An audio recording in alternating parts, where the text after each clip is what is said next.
त्यतिकै अब एउटा जोड्नु पर्ने रहेछ क्या जे कुरा तपाईँहरू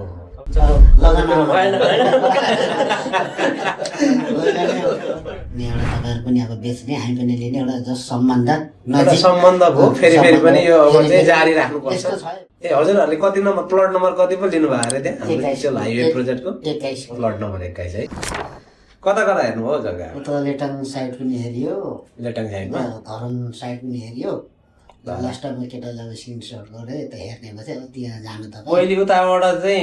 हजुरहरूलाई खोज्नु भनेरै भनेको। हजुर हजुर उता तपाईँलाई जहाँ मनपर्छ भने अब मैले मन परेको अब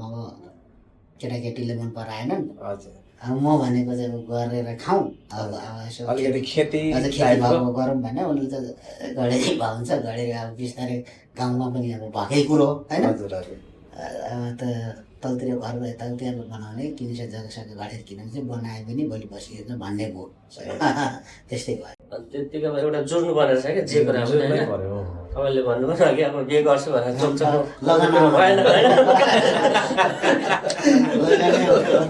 चोक चोक कराउँदै हिँडेर त भएन नि त होइन। अनि त्यही भएर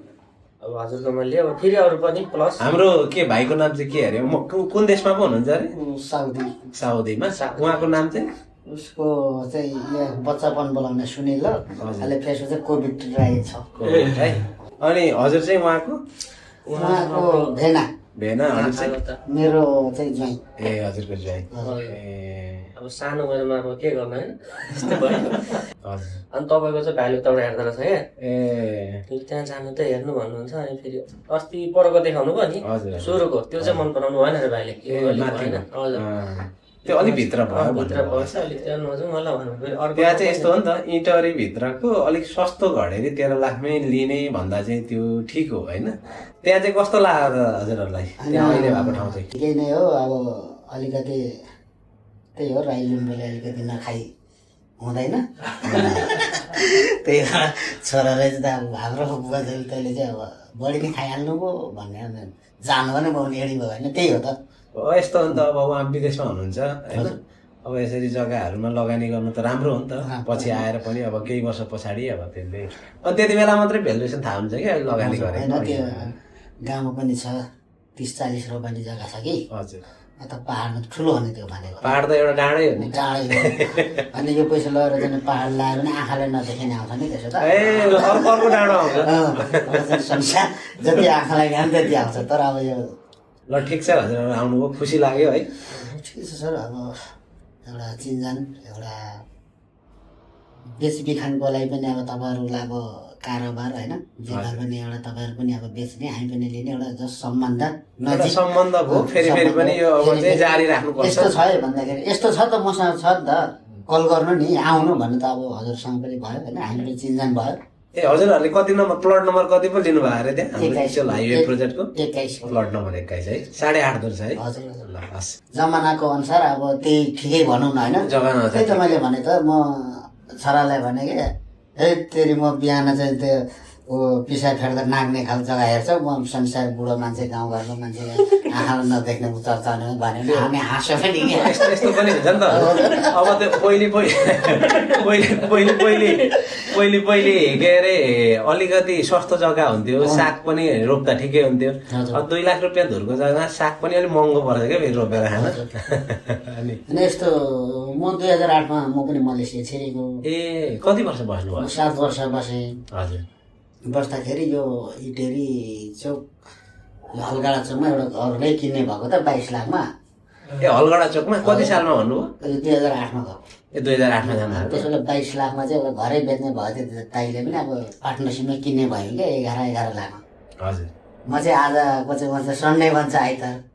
आज बिदा पङ्खा त पैसा त कता गयो आफ्नो ब्याङ्क कार्ड लिएर साथीहरूको पनि चलाइदिएको क्या अनि राख्नु त राखेको थिएँ अनि त तिर्ता 2008मा भने त त्यति बेला त धेरै सस्तो थियो नि त्यस बेला त हलगडातिर भित्र जग्गा धेरै सस्तो थियो त्यो भाइले किनेर अहिले राम्रो छ भने कति 8 वर्ष बस्नुभयो मलेसिया? 7 वर्ष 15मा आउनुभयो? हजुर त्यो पनि अब त्यसै आउने थियो 10 वर्ष भयो यताको चाहिँ तर यता आइडी कार्ड यताको बनाइन्छ भन्दै त बसले भन्ने अरूले नमान्ने अब त्यसो लिम्बू राई झन्क्यो हुँदैन छोडे होइन सुगर राई रिजाइन दियो होइन सुगर राईले कुटेर भोलिपल्ट त जा भन्दा पिटी नै हाल्नु हो कहाँको थियो सुपर भाइ सुगर राई चाइनिज थियो अब म 5 वर्ष 6 वर्ष 7 वर्ष बस्दाखेरि अब त्यही गम लागेकै पेपर गर्दा उसले चाहिँ अब उसको पोजिसन बढाउन उसले ठिक गरेन भन्यो भने मैले तन्काएर हानिहालेँ कि हेरिहाल्छ भोलिपल्ट त लगि त हाल्यो रिसाएको बेला सिसी क्यामेरा नि याद भएन भएन अनि त्यही भइदियो कि तपाईँ चाहिँ जानु भएन विदेश उहाँको यहीँ चाहिँ कोरिया यही विदेश भएपछि सानो विषय गाउँ के व्यापारै गर्नुहुन्छ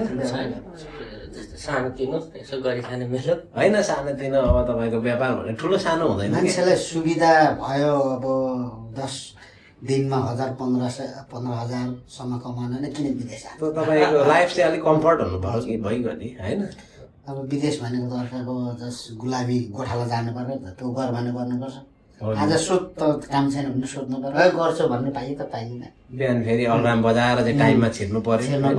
जाडो भन्नु भएन 3 बजे 4 बजे आएर नुहाउनु पर्यो नुहाउनु धुसो पऱ्यो अफिसमा हिजो धेरै थाकेँ आज 1 घन्टा ढिलो जान्छु भएन त्यो त गर्ने बित्तिकै पुरा अब रिजाइन गरिदिइहाल्छ नि हो नि त किन आइसम्म चाहिँ अब अफिसमा लगेपछि त्यहाँ चाहिँ अफिस ठुलो कुरोकै इज्जत जाने क्या यहाँ चाहिँ अब जस्तै अब बलात्कारी केसमा त्यो कुरो गर्दाखेरि कति चाहिँ त्यो यो त यस्तो भन्नु सबैले भन्छ त अफिस छिरेपछि त्यहाँ पनि त्यस्तै हो वर्ष अफिसै नछिर्ने मान्छे इमान्दार बन्ने क्या त्यो ठाउँ यस्तै अफिसमा लगेर बोलाएपछि गइसकेपछि चाहिँ यो मान्छे यस्तै अफिसमा बोलेर आफै गिरमा बनेको क्या त्यस्तो त तपाईँको पनि काटिदिन्छ होला पैसा फौजदारी गरेर काट्छन् जरिमाना गर्छ के गर्छ नि अब त्यो तपाईँ उहाँको कानुनले के भन्छ सबै गर्छ म त 2 वर्ष अब 3 वर्ष हुन्छ मलेसियाको एग्रिमेन्ट हाल्ने जाने हो छुट्टी त्यो अघिल्लो दिनसँग तपाईँले त्यो चाइनिज पिट्नुभन्दा अघिल्लो दिनसँग त चाहिँ नम्बर 1 होस् भनेर भन्थ्यो होला त्यसो त होइन त्यो बस्दा चाहिँ अति नै त्यसलाई पनि मलाई त अब म बस्दाखेरि त्यो सुपरभाइजर नबस्ने हो कि अब उनीहरू चाहिने मिल्छ अब उसले त्यही भन्यो त बसिस् भने यो नबस्ने अरे त जाने भने अब मन होइन काम मन पराउँछ कि जसले चाहिनेले चाहिँ हजुर त ठिकै थिइस् अब यस्तो भन्यो अब त बस्दा नबस्ने अरे त अब जाने त गुनासो नगर भन्यो उसले लगो डिनर खुवायो पार्टी होइन कन्ट्रोल गर्न सक्नु भएन तपाईँले पनि होइन एग्रेसिभमा अब आइन्छ बेला बेला काम पनि गरिएको हुन्छ टेन्सन हुन्छ थकाइ हुन्छ धेरै कुरा जुत्छ कि तपाईँको अब कम्पनीले कतिवटा फ्याक्ट्रीबाट माग्छ नि त पेपर त हामी त यस्तो डल्लै निकाल्ने क्या यो कति इन्चको कति साइड निकाल्ने के सम्बन्धित पेपर कम्पनी कार्टुन पनि कार्टुन हजुर अब तपाईँको यस्तो कत्रो चाहिने अब यो यति कोठाभरको चाहिने कि अथवा यतिको मात्रै चाहिने कि त निकाल्ने अनि गम लागेन भने कम्प्लेन गरे क्या मलाई अनि त्यो उता हामी मुडा कम्पनीमा बसेको जुसिङ कम्पनीमा भन्ने ठाउँमा चाहिँ पेपर मागिरहेको थियो क्या हजुर त्यहाँ गएको सबै 5वटा मात्रै बिग्रियो क्या 5वटा मात्रै बिग्रियो उसले चाहिँ भन्यो कि 700 पेपर बिग्रेछ भन अनि हेरेर पठाए बसले अनि मैले त पल्टाउँदा हेर्दा 3वटा मात्र लागेको थिएन कि त्यही रिसले मैले बेलुकाको ड्युटी पाएर कुटेको त उसलाई छेकेरै पिट्नु भएछ नि त उसको नाइटको थियो मेरो डेको थियो हजुर म अझै नाइट ड्युटी गर्छु भनेर उसले भने त्यही त टाइम मिलाएर त भोलिपल्ट पठाइदिएको चाहिँ गोबेक भन ल ठिकै छ मेरो के सामान पनि किनेर आयो त मेरो पैसा पनि राखिरहेको त उहाँको 6-7 हजार ल अहिले अब यति गरौँ न